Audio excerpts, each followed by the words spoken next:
In-numru ta' persuni li jispiċċaw bla saqaf fuq rashom qiegħed dejjem jikber. Qed naraw ukoll żieda fl-ammont ta' nies li qed jgħixu fil-karozzi tagħhom, f'garaxxijiet jew saħansitra f'bini abbandunat.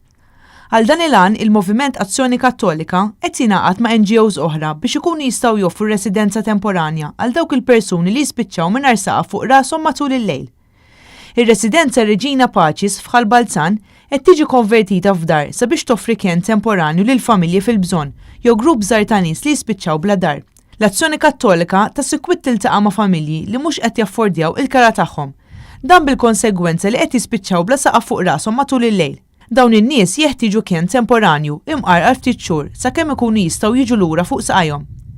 Problema kbira li qed jaffaċċjaw diversi persuni u familji llum iktar minn qatt qabel hija l-kwalità tal-proprjetà fejn wieħed jista' jgħix u l-prezz għoli tal-kirjiet eżistenti.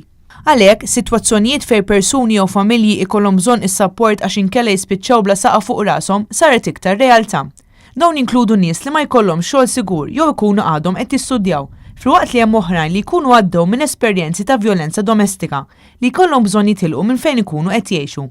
Insibu sitwazzjonijiet fejn persuni anzjani li kienu ilhom jgħixu f'post bil-kera jispiċċaw jitkeċċew sabiex sit il-post jista' jwaqqa' u jkun jista' jibni aktar appartamenti.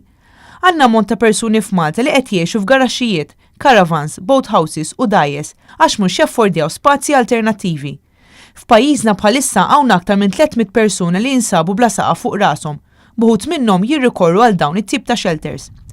Iż-żieda fil-prezzijiet tal-kirjiet hija waħda mill-elementi prinċipali li kaġun tiegħu qed jiżdiedu n-nies li qed jispiċċaw bla saqaf fuq rashom.